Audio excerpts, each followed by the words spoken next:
Dr. Ken Landa. Let's talk about how you can prevent sun damage. Well, you can stay inside. You can go out under an umbrella. You can wear a hat, and you can wear a shirt. You can wear pants when you go outside. If you do that, then you're going to prevent some sun damage. If you want to put a sunscreen on, you will get some damage. There is no sunscreen that is anywhere near 100% effective.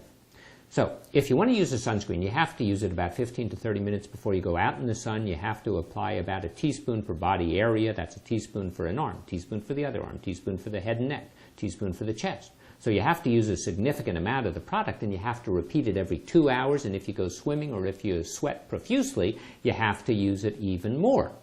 Well, you have to read the label because some of the sunscreens require shaking, and they all have an expiration date that you ought to pay attention to. We know that a lot of people are going to the sunscreen protection as a spray, but we don't really know that the sprays are adequate, and we do know that they may be flammable and they may cause some sort of damage to the lung if you inhale them. So probably a better option is use the cream or use the lotion. Well, how much do you have to use? You have to use about a shot glass full or an ounce to an ounce and a half. And if you do that, and if you apply it as heavily as you should, then you have to realize that that tube that you buy that you think is going to last for the entire summer might not even last for a day at the beach, especially if you're there with a spouse and some children. Well, depending on how you store the product might settle out. So if it settles and if you don't shake the product appropriately, then when you squeeze the tube, you might not be getting what you think you're getting. So that's very important. And we know that the benefits of using a sunscreen are more for the UVB, no matter what they say, than they are for the UVA. The UVB is associated with the sunburn. The UVA is associated with the chronic progressive skin damage, the discoloration of the skin, the aging of the skin, and probably some of the cancers. Well, when you apply the sunscreen, you will get more protection, no matter what they say, against the UVB than against the UVA. And it's also important to realize you get more protection against the sunburn than against the other chronic damage that's associated with exposure to the sun. So while we call an SPF a sun protection factor, it really should be called a sunburn protection factor because it provides most protection against the burning, not against the damage. And if you go into a sun tanning booth or a bed, that's going to be mostly the UVA, not the UVB. Well, Procter & Gamble tested some sunscreens that were labeled SPF 100. They tested them in 5 different laboratories and found that the sunscreens only really provided a protection rate of 37 to 75. So a little change in the testing procedures had a big change as far as the estimated value of the product. So about a 1.5% change in the light transmission yield significant change. So it would take an SPF of 100 down to an SPF of about 37. And you have to realize that those SPF levels in the laboratory have very little to do with the SPF on your back in the middle of the sun when you're out there sweating and rolling around in the sand. So if you have an SPF product labeled 30 and you use about a quarter of the required amount, then you might find that you only have an SPF of 2 or 3, even though it's labeled an SPF of 30. And if you have that SPF that we talked about of 100 and use it very skimpily, then you're going to find that you might only have an SPF equivalent of 3 or 4. That's less effective than wearing a t-shirt, even a wet t-shirt. So you have to use an adequate quantity of the material, but in spite of us knowing that, we find that people use only about a quarter to a half of the amount and then get significantly less benefit than they think they're going to get. Now, it's very important to realize that when people put the SPF on, and you put the sunscreen on, and you go out in the sun, well, if you're going to use it, you think that you're getting all this sun protection, but you have to realize you're getting protection against the burn maybe, but not against some of the other damage, so you might spend more time out in the sun, and you actually might end up with a lot more damage to your skin than you would if you got burned and got the heck out of the sun. And it's also important to realize that people who use an SPF of 30 think they're getting a lot more benefit than an SPF of 15, or if you use an SPF of 100, you think you're getting more than an SPF of 50 will provide. But that's not necessarily the case. And as a matter of fact, the sunscreens have so much problem with them that you can't use a single sunscreen. What they do is they put an average of 3 different sunscreens in one product. Average is anywhere between 2 and 6 per product, actually. Now, we know that some of the products are very potent. That's, for instance, the Patamate O. But it has a lot of side effects, so it's not used nearly as much as the others. So the octinoxate is probably an order of magnitude less effective, but it doesn't cause some of the side effects. So we have to add other kind of sunscreens in addition.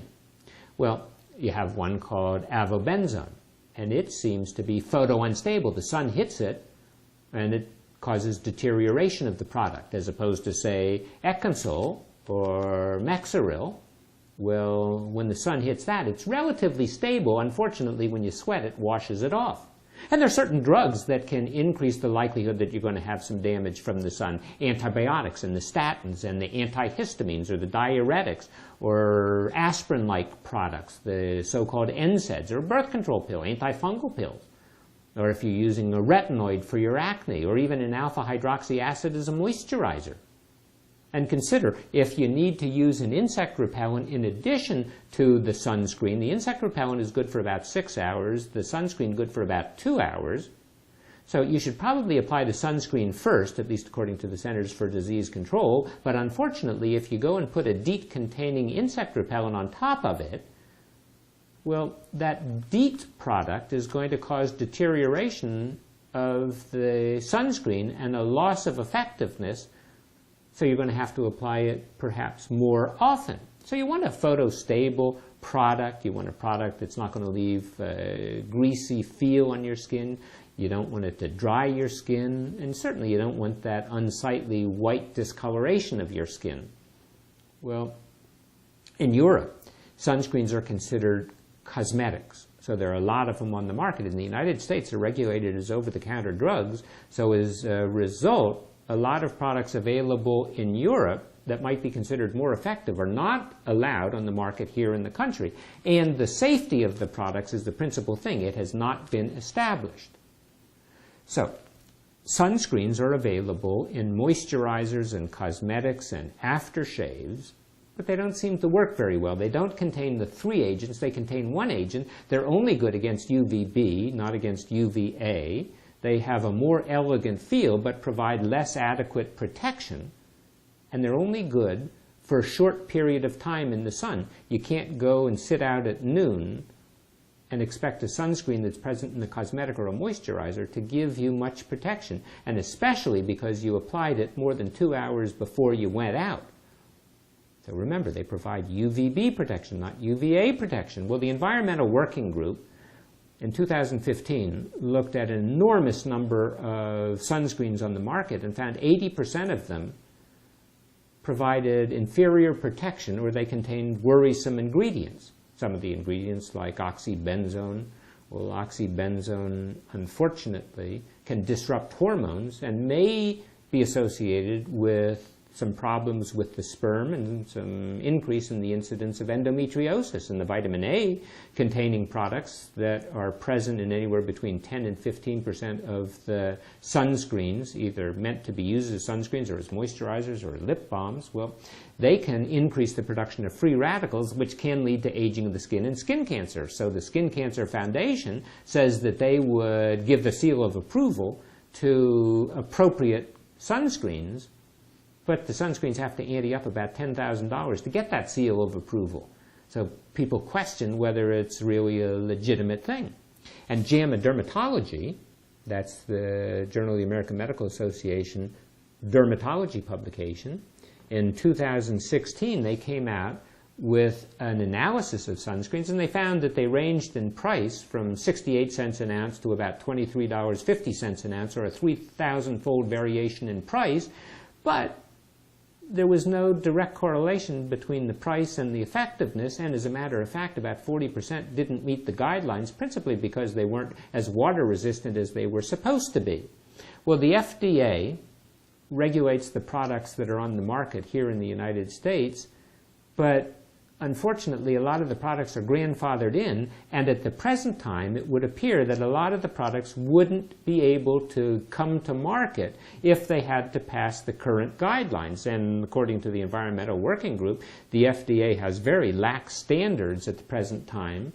Almost all sunscreens can be marketed as broad spectrum. That implies that they're going to give you good UVA protection, and that might not be accurate. As a matter of fact, if you compare SPF 50 here in the United States versus one in Europe, you're going to find about 3 times more ultraviolet passes through the American product than it does through the European product. And again, the European Working Group finds about half of the sunscreens available here in America too weak to be considered for marketing over in Europe. Now, the European Commission requires voluntary compliance with their dictum that the UVA protection in a sunscreen in Europe has to be at least 1/3 of the amount of the SPF. So if an SPF product in Europe, say at 15, well, it's going to have to provide at least a 1/3 of the 15, against the UVA. So at least they have some method of considering how much benefit a person is going to get. You also have to realize that while a sunscreen may be effective in preventing sunburn 95 to 99% of the time, well, it's only going to decrease the free radical production in the skin by about 50%. So you don't get the sunburn, but you get the damage to the skin because the free radicals are being produced in the skin and not blocked by the sunscreen. So the sunscreens are a lot less effective than most people believe. And again, since they might allow you to spend more time in the sun without getting burned, you might have more free radical production and more damage to the skin. Doesn't make any sense. And then we find a significant number of people, significant percentage, well over 50% of the people in the country, may have sunscreen products present in the urine, and these are hormone disruptors. They can disrupt the function of the sperm. They have been associated with endometriosis. And we know that if we look in mother's milk, well, we're frequently going to find more than one sunscreen product present. Well, that's a significant problem, since some of these sunscreens seem to disrupt the endocrine organs. And some of the sunscreens contain other kind of products too. Remember that at least 50% of the content of the tube that you use for a sunscreen has products other than the sunscreen. And some of them are preservatives, and some of them are stabilizers, and some of them are allergens. In fact, some of the sunscreens contain a product that was granted the accolade of being the allergen of the year in 2013. So you're putting something on that might even cause a skin rash. And it seems that the sunscreens may be associated with killing the coral reefs. So the idea is that the sunscreens awaken some dormant virus that's present in the coral reef, causes the virus to grow. The virus growing inside the coral reef causes the coral cell to split open and then allow more of the coral to become infected by the virus, and that leads to bleaching of the coral. And it's estimated that every year somewhere between 4,000 and 6,000 metric tons of sunscreen wash off bathers into the oceans. It's estimated that about 10% of the coral reefs are threatened because of the parabens and the cinnamates and the benzophenones, and maybe because of other factors. So what are we going to do? Well, in Canada, for instance, they've proposed a warning on retinol palmitate. They say that it can cause sunburn for up to a week after you use it. And remember, this is supposed to be a sunscreen. Consumer Reports suggests that if you want to go and buy a sunscreen, you might want to consider Pure Sun Defense SPF 50 or Coppertone Wonder Babies SPF 50 or Equate Ultra Protection SPF 50, or maybe you use No Ad Sport SPF of 50. Those all pass their test. And some other groups, they would say, well, go use the No Ad sunscreen lotion That's the SPF of 45. That only costs about 68 cents an ounce. Or consider the no-ad sport sunscreen. That's an SPF 50, and you can buy that for 72 cents an ounce. Or banana boat sunscreen. You can buy that for about 83 cents an ounce. That's an SPF 50. Or Hawaiian Tropic Sunscreen Silk, the hydrating SPF of 30. That's about $1.33 an ounce. Now, there are a lot of sunscreens that are available in Europe that are not yet available in the United States, but the government has asked the FDA to expedite the marketing of some of those products, bring them over here more rapidly. Well, we do know that European sunscreens seem to be more effective. So while U.S. sunscreens are going to transmit somewhere between about 21% and 25% of the solar ultraviolet energy, the European sunscreens only transmit about 7%. So in other words, you could say, if you looked at the statistics, that the European sunscreens will maybe 300% more effective in some degree than American sunscreens. But now here's the question. Do the European sunscreens decrease the incidence of skin cancer better than American products? Unknown. Do the American products decrease the incidence of skin cancer? Again, unknown. Are the European products better than the American products if we consider the reduction in skin cancer? Again, unknown. And there is no good evaluation of the effectiveness of these products to date. There's a lot of suggestion that maybe they are beneficial, but we now have evidence that they're considerably less beneficial than most people believe. And now we have 2016, where the sunscreen sales are expected to top $1 billion, and they might be allowing people to spend more time outside, and those people might be getting more damage than they expect. So, a word to the wise. Thanks for watching. I'm Dr. Ken Landau.